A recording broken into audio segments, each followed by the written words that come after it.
कल देखो बेटा इलेक्ट्रिक फ्लक्स पढ़ लिए थे ना, इलेक्ट्रिक फ्लक्स में क्या करे थे, phi E equals to E vector dot A vector, यही तो पढ़े थे। और जब इसको डॉट वेक्टर डॉट प्रोडक्ट हटाए थे तो फिर क्या लगाए थे, कॉस थीटा। ठीक है, तो ये फ्लक्स आना आपको जरूरी है अगर आपको गॉस थ्योरम पढ़ना है। ठीक है, चलो देखो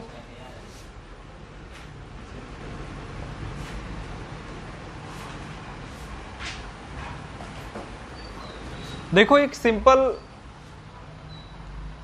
बहुत ही, जितना तुम इसको अगर आप बुक लैंग्वेज में पढ़ोगे तो उतना आपके लिए टफ बन जाएगा। एक एकदम सिंपल लैंग्वेज में हम आपसे एक क्वेश्चन करें, अगर देखो इधर, अगर ये हमारे पास एक चार्ज है Q, तो चार्ज है तो इससे फील्ड लाइन बाहर जाएंगे ना।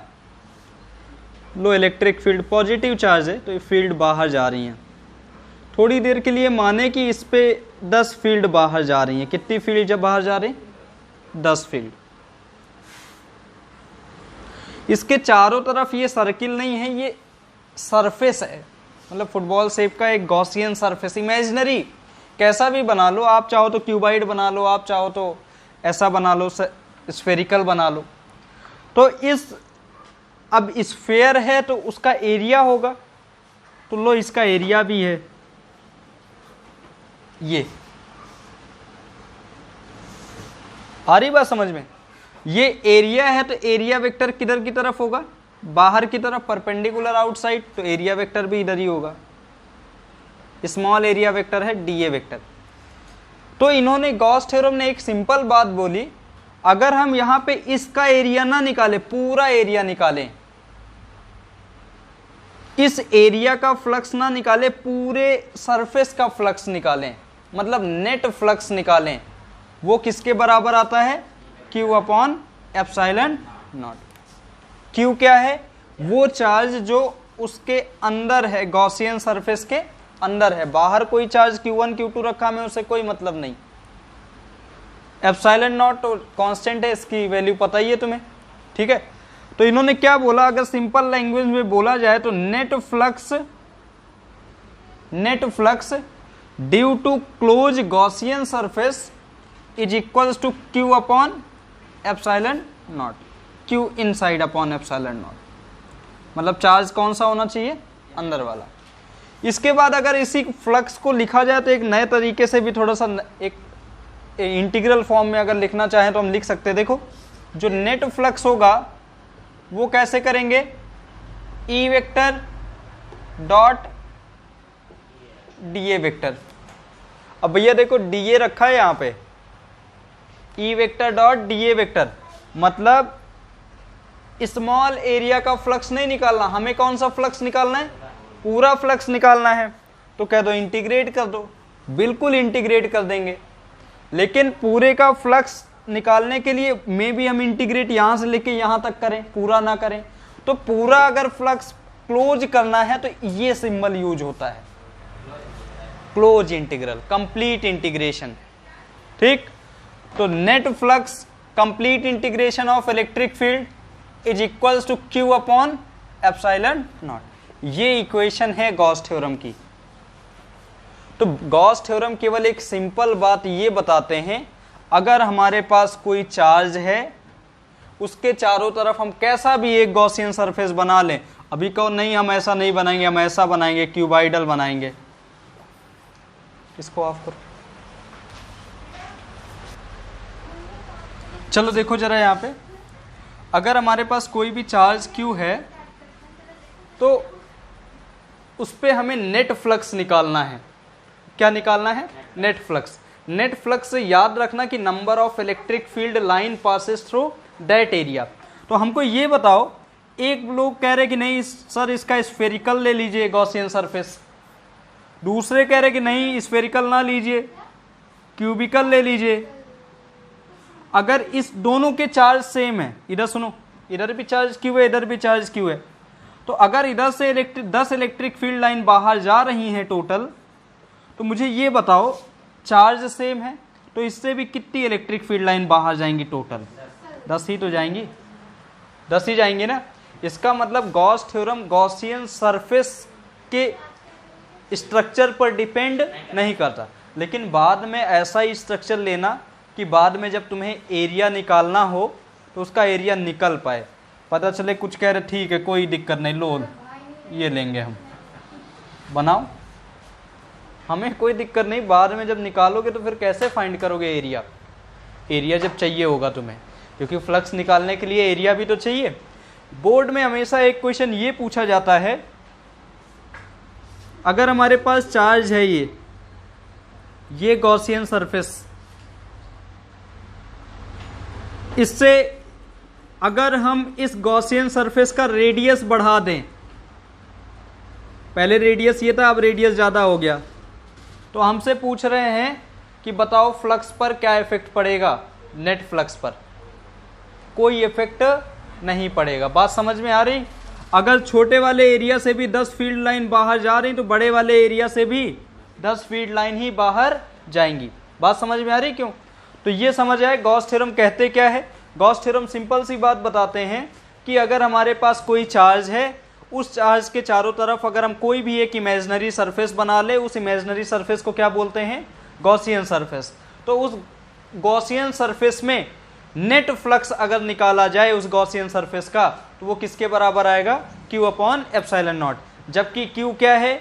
उस गॉसियन सरफेस के अंदर का चार्ज है, एप्सिलॉन नॉट कांस्टेंट है। कोई दिक्कत?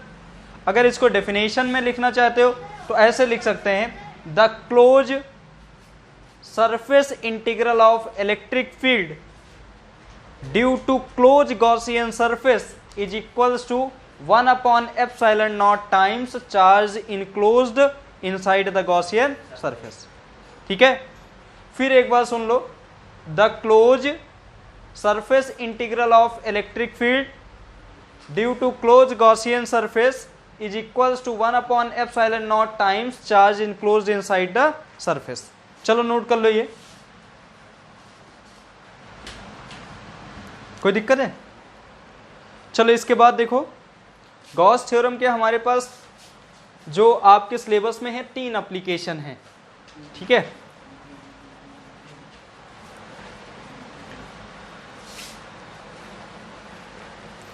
Next setting application of Gauss theorem.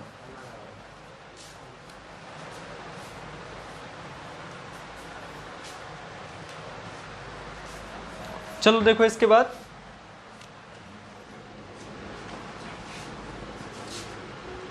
Application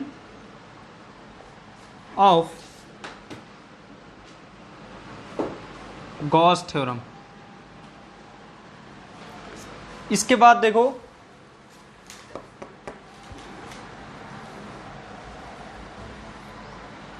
तुम कहानी हो, छोड़ दो।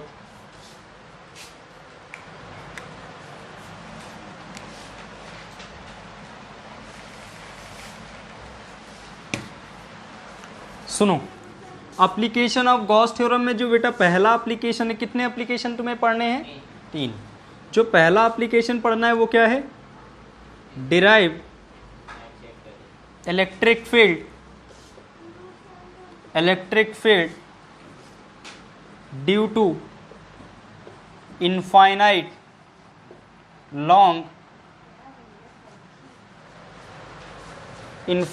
Long uniform charge wire.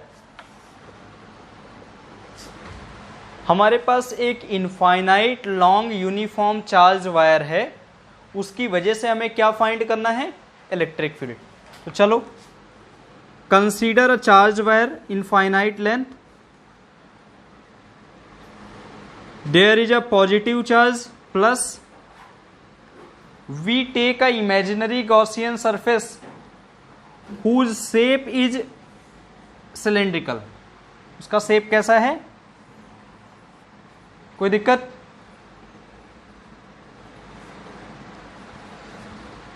There are 3 surface, upper surface A, curved surface B, lower surface C। Small area, तो एरिया वेक्टर बेटा परपेंडिकुलर टू द सरफेस, तो outside DA इधर perpendicular DA, इधर perpendicular area vector DA। Electric field goes outside, electric field positive charge है तो बाहर की तरफ जाएंगे, क्योंकि मैंने बोला पॉजिटिव चार्ज वायर है। तो ये इलेक्ट्रिक फील्ड, इधर भी इलेक्ट्रिक फील्ड, इधर भी इलेक्ट्रिक फील्ड। यहां पे देखो फर्स्ट सरफेस पे, कर्व सरफेस पे थीटा कितना बन रहा है इलेक्ट्रिक फील्ड और एरिया वेक्टर में? 90। किसके बीच में है ये? इलेक्ट्रिक फील्ड और एरिया वेक्टर। और जब फ्लक्स निकालते हैं तो जो कॉस थीटा आता है वो इलेक्ट्रिक फील्ड और एरिया वेक्टर के बीच का ही एंगल होता है। यहां पे थीटा कितना बन रहा? 0 डिग्री, और यहां पे थीटा कितना बन रहा? 90 डिग्री। अगर मुझे यहां पे गॉस थ्योरम का यूज करना है तो हमें क्या फाइंड करना पड़ेगा? Net flux. तो बेटा नेट फ्लक्स इक्वल्स टू, पहले फ्लक्स निकालने ए सरफेस का, फिर बी सरफेस का, फिर सी सरफेस का। पहले फ्लक्स निकाल लें ए का, फिर फ्लक्स निकाल ले कहाँ का? बी का, फिर नेट फ्लक्स निकाल ले कहाँ का? सी। ठीक है, तो ये नेट फ्लक्स आ जाएगा कि नहीं? अगर नेट फ्लक्स आ गया तो गॉस थ्योरम ने तो यही बात बोली है कि नेट फ्लक्स किसके बराबर होगा? Q अपॉन एप्सिलॉन नॉट के। उसको बाद में रख देंगे। देखो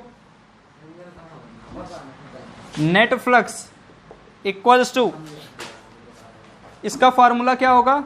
E vector dot A vector. तो देखो ए वाले में इंटीग्रेशन EDA, एंगल बताओ कितना बनेगा? कॉस, पहले वाले में एंगल कितना बन रहा है? 90 बन रहा है।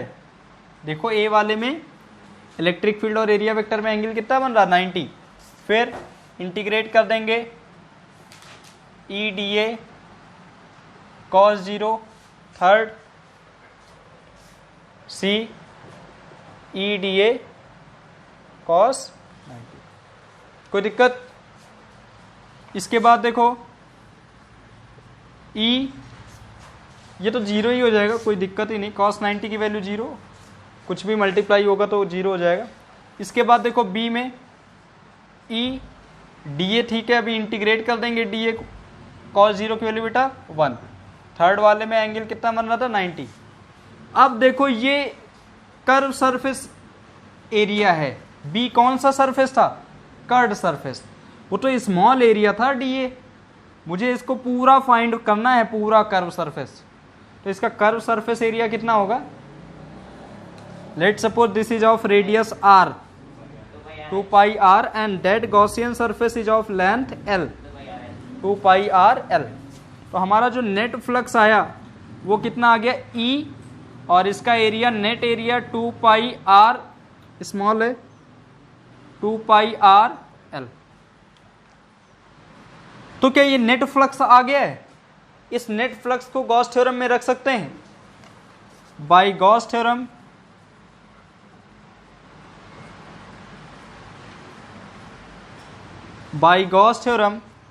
The net flux is equals to Q upon epsilon naught.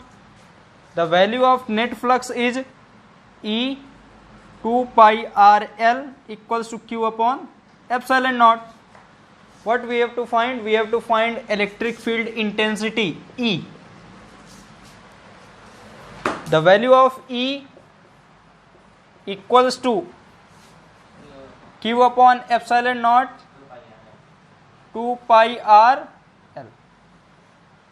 What is value of Q upon L from continuous charge distribution? Continuous charge distribution में हमने आपको ये बताया था, चार्ज पर यूनिट लेंथ को आप लैम्डा से डिनोट करते हो, Q upon L।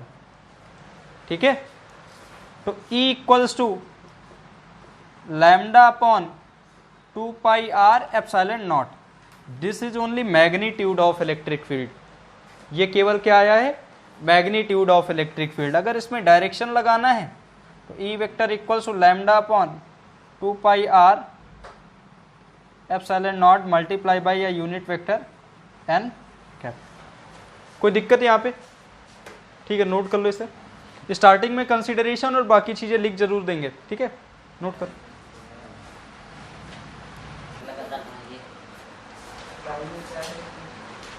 क्या? चलो आगे देखो। इस एप्लीकेशन में कोई प्रॉब्लम? स्ट्रेट वायर की वजह से इलेक्ट्रिक फील्ड आपने फाइंड किया है। इसके बाद हमें जो सेकेंड इसका एप्लीकेशन करना है, derive electric field due to infinite long. Straight wire नहीं हुआ क्या अभी? ये क्या था? Infinite long uniform charge sheet. चलो देखो,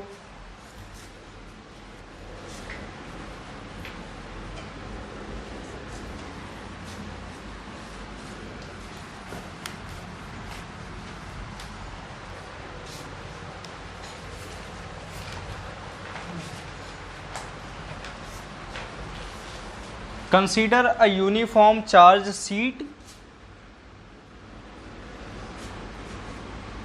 whose charge density is sigma।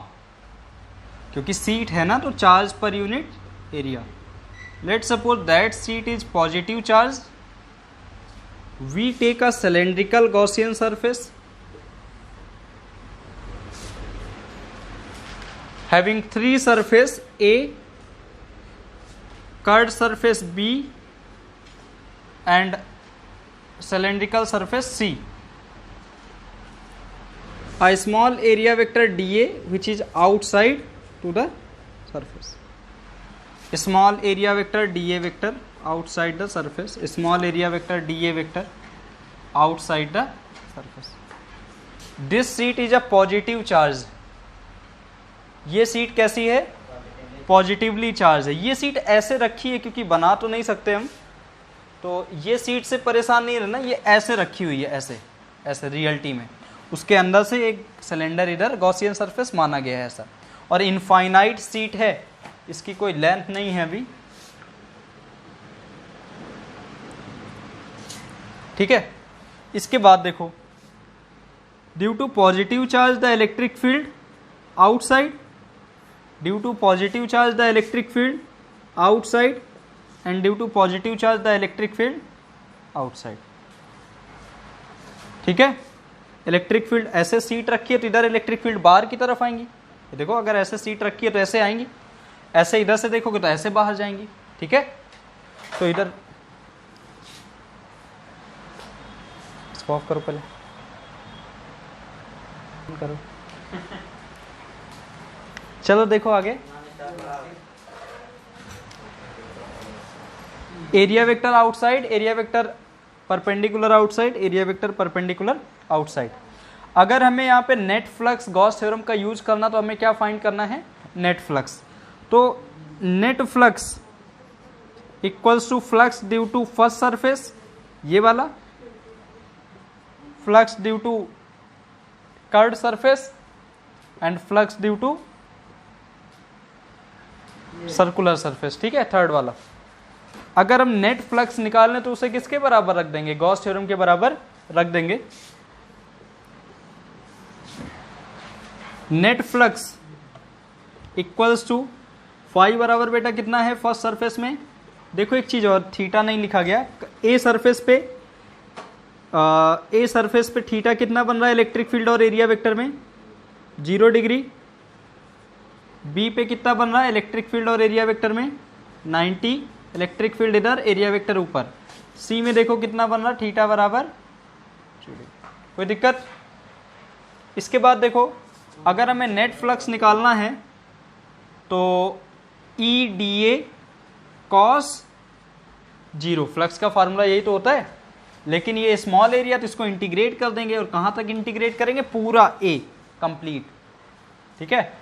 फिर दूसरे वाले में इंटीग्रेट करेंगे बी सरफेस को, E D A cos 90, third C E D A cos 0। ये यहां पे इंटीग्रेशन, ये मत कंफ्यूज होना सर्कुलर क्यों नहीं, वो तो पूरा क्लोज सरफेस का होता, कंप्लीट सरफेस। ये यहां पे पूरे ए को इंटीग्रेट कर रहे हैं, फिर पूरे B को इंटीग्रेट, फिर पूरे C को इंटीग्रेट ऐड कर देंगे तो हमारा नेट फ्लक्स आ जाएगा। इसके बाद देखो लेट, एक चीज़ ये भी मान लिया गया था कि ये जो हमने गॉसियन सरफेस माना है, इसका जो सर्कुलर सरफेस है इसका एरिया कितना है A। कितना एरिया है A। तो E और इसको इंटीग्रेट कर देंगे अभी dA को, ये तो 0 हो जाएगा, cos 90 की वैल्यू 0 होती है। और इसको देखें तो E इंटीग्रेट कर देंगे A, और स्मॉल एरिया dA था तो कंप्लीट एरिया कितना हो जाएगा A। मैंने बोला ना इंटीग्रेट करने पे नेट एरिया उसका A और C सरफेस का कितना है A। EA plus EA equals to 2EA। ये हमारा क्या निकल के आ गया, नेट फ्लक्स। कोई दिक्कत? इसके बाद अगर हमारा नेट फ्लक्स आ गया है तो हम गॉस थ्योरम का यूज कर सकते हैं। By using Gauss theorem the net flux is equals to Q upon epsilon naught. अच्छा, नेट फ्लक्स को हम ये भी लिख सकते हैं, इससे कंफ्यूज नहीं हो सकता। अगर बुक में ऐसा लिखा हो close integral E vector dot dA vector, तो इसका मतलब भी यही है, ठीक है, कंफ्यूज नहीं होना। और इसकी वैल्यू कितनी आई 2EA equals to Q upon epsilon naught. ठीक, इसके बाद देखो हमें इलेक्ट्रिक फील्ड पता करनी थी।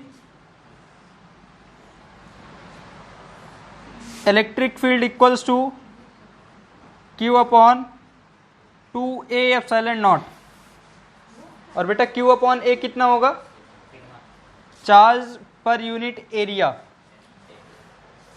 सिग्मा बराबर Q अपॉन A। तो Q अपॉन A की जगह सिग्मा E बराबर सिग्मा अपॉन 2 एप्सिलॉन नॉट। कोई डायरेक्शन तो अभी लिया नहीं यहाँ पे, डायरेक्शन रखने के लिए हम एक यूनिट, ये मैग्नीट्यूड ऑफ इलेक्ट्रिक फील्ड आ गया आपका। तो E vector equals to sigma upon 2 epsilon naught multiply by their direction, unit direction n cap. कोई दिक्कत? चलो इतना नोट करो, स्टार्टिंग में कंसीडरेशन और बाकी चीजें लिख लेना।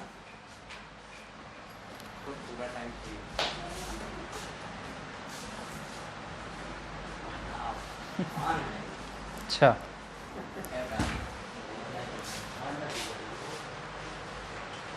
चलो देखो इसके बाद ये सीट है। कभी कभी एक वर्ड यूज करते plate, electric field due to infinite long uniform charge plate. अभी इसके 2-3 क्वेश्चन है वो हम आपको बताएंगे। अगर यहाँ पे प्लेट की बात करेंगे तो प्लेट जो है ना थोड़ा सा थिक होती है। कैसी होती है? थिक, मतलब 2 चार्ज लेयर होते हैं। ये हो गया होगा तुम लोग का, इसको हम इरेज कर रहे हैं पहले।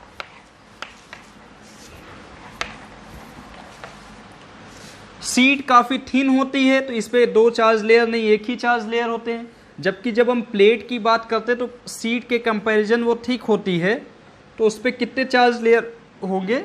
2 चार्ज लेयर। देखो ऐसे टाइप में होगी, ठीक। तो ऊपर भी एक चार्ज सरफेस है और दूसरी तरफ भी एक चार्ज सरफेस है। आ रही बात समझ में? तो 2 चार्ज लेयर हो गई। कितनी चार्ज लेयर हो गई? 2। मान लो इस प्लेट की वजह से तुमसे पूछे कि बताओ ए पॉइंट पर इलेक्ट्रिक फील्ड कितनी, तो पहले चार्ज की वजह से, पहले चार्ज डेंसिटी की वजह से इलेक्ट्रिक फील्ड कितनी होंगी? Sigma upon 2 epsilon naught. और जो पीछे वाली चार्ज है उसकी वजह से भी तो यहाँ पर इलेक्ट्रिक फील्ड होंगी। 2 चार्ज लेयर है ना, वो भी कितनी होंगी? Sigma upon 2 epsilon not. Net निकालोगे तो क्या हो जाएगा? ऐड हो जाएगा। तो यहाँ पर प्लेट की वजह से किसी भी पॉइंट पर इलेक्ट्रिक फील्ड कितनी होती है? Sigma upon 2 epsilon not. Sigma upon 2 epsilon not in magnitude कितना होगा? Sigma upon epsilon naught. कोई दिक्कत? आ रही बात समझ में? ठीक। इसके बाद एक चीज और, एक क्वेश्चन पूछ लेते हैं तुमसे, एमसीक्यू टाइप में हम आपसे पूछ रहे हैं, तो ये पॉइंट अभी नोट कर लीजिएगा आप। और इसके बाद दूसरा क्वेश्चन ये देखिए,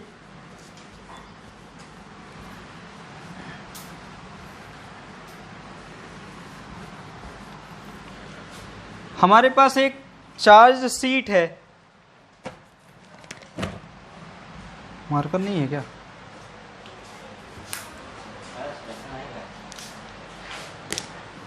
अगर हमारे पास एक चार्ज सीट है,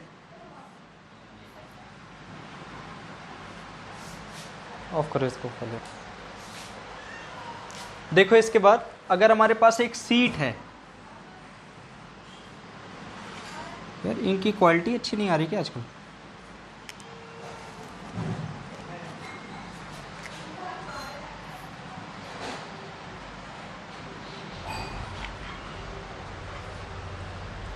और बेकार क्वालिटी का। आपसे क्वेश्चन ये है, इस सीट से एक पॉइंट ए है और आगे जाके दूसरा पॉइंट बी है।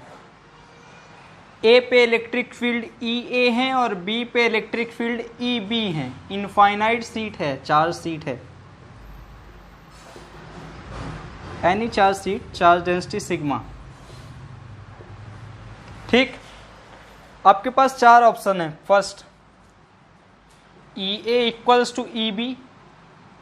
Second, E A greater than E B. Third, E A less than E B. चौथा क्या हो सकता है? एनओटी। None of this. बताओ।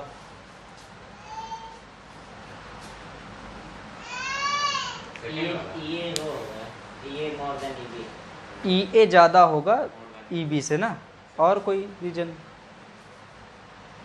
हाँ है। कितना ज़्यादा होगा इस फार्मूले से? E equals to sigma upon 2 epsilon naught. ये होती है इलेक्ट्रिक फील्ड। सीट है, ये सीट है। लेट होती है तब भी कुछ फ़र्क पड़ता नहीं। तो कितना ज़्यादा होगा? ए वाली को बी वाले से माइनस कर देंगे। अच्छा, ए वाले को बी वाले से माइनस कर देंगे। ठीक, बी वाले को माइनस कर देंगे। ई ए माइनस ई बी। तो ई ए पे इलेक्ट्रिक फील्ड इस फार्मूले से बताओ कितनी होंगी?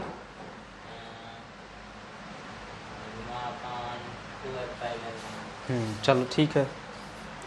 चार्ज डेंसिटी सिग्मा है, ये एप्सिलॉन नॉट है, तो sigma upon 2 epsilon naught. B पे बताओ।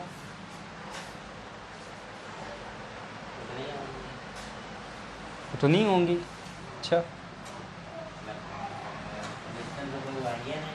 डिस्टेंस का कोई वही नहीं है।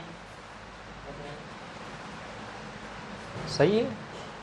अगर इनफाइनाइट चार्ज सीट होगी तो इस फार्मूले में कहीं डिस्टेंस तो आ ही नहीं रहा ना, डिस्टेंस का कोई टर्म ही नहीं है। तो ये क्या जो पहले बता रहे थे ये और ये सब कुछ नहीं होगा। ये भी गलत, ये भी गलत, ये भी गलत। डिस्टेंस पे डिपेंड ही नहीं करती अगर इनफाइनाइट चार्ज सीट है। याद रखना, इनफाइनाइट चार्ज सीट बोला गया है। ठीक है, तो E A equals to E B. Reason समझ में आया? क्योंकि यहाँ पे भी वही और यहाँ पे भी वही। डिस्टेंस होता तो फिर चेंज होता, डिस्टेंस तो है नहीं तो क्यों चेंज करेंगे। ठीक है, अगर इसका ग्राफ भी बनाने को अगर आपसे बोले तो एक ग्राफ बना सकते हैं और सीधा कुछ चेंज है ही नहीं तो सीधा ग्राफ बन जाएगा। ऐसे नहीं सीधा, हाँ ऐसे। ये हो गया डिस्टेंस और ये हो गया इलेक्ट्रिक फील्ड। और डिस्टेंस बढ़ाओगे तो इलेक्ट्रिक फील्ड चेंज होने वाली नहीं है। बल्कि इसके पहले वाले उस पे आओ पार्ट में, ये भी आपसे पूछा गया। जितने भी क्वेश्चन बोले सारे बोर्ड के क्वेश्चन है। इसके बाद एक क्वेश्चन ये तुमसे पूछा गया था कि हमारे पास एक चार्ज